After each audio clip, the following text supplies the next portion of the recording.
ungabi ngokudabuka nangokucindezelwa. Kungabi ukuthi njengoba sizocela umnikelo nje siyakucindezela kodwa kusuka enhlizweni yakho akusuka othandweni lakho. Ngokuba uNkulunkulu uyamthanda onikelayo ethokoza. Ngokuba uShembe unyazi lwezulu luyamthanda umuntu onikela ethokoza kuzodanswa ke la.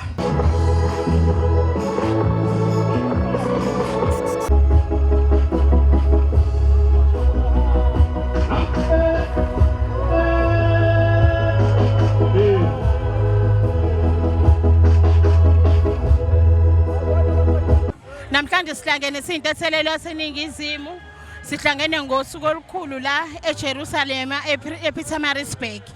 Usuku lethu lolu lokushaya uthando lomsebenzi kaShembe usayimfihlo ke singeke siuveze njengamanje. Ngifisa nje ngibonga kubonani streaming ngothube khona namhlanje uzosithathela lo msebenzi omuhle angake nubonayo lemva kwethu. Sibonge nje nentethelelo yonke iphumile emagumbini omani aseningizimu ukuthi izokwenza lo msebenzi omuhle kangaka. Siyababingelela bonke ababukeli bebonani streaming.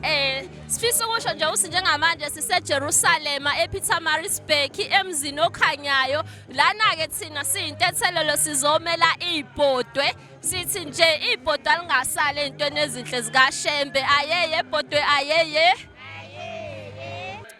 Sanibonani, ngiyabingelela. Igama lami nguSinenhlahla ngamkhanazi. Oqhamuka kwisekhethi yaseDurban Central. Njengoba silana simenyiwe eJerusalem, sithe siyiDurban Central asitheleke ngamabhasi, ngiphesa amabhasi awu2 sizoshaya uthando lukaShembe. Ayikho into eningi ehlangene ngayo la ngaphandle kokuthi sizoshaya uthando, sizokhipha imali.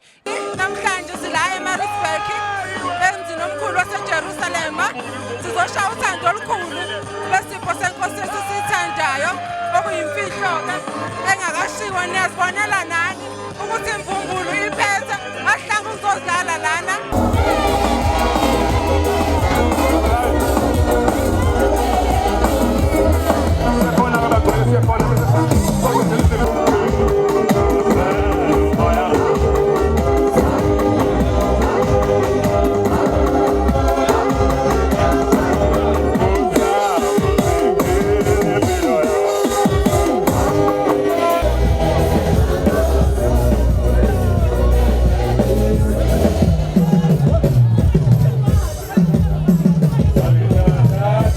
Ngomhla ka-15 November yobe iphelele ehholo lasenkanini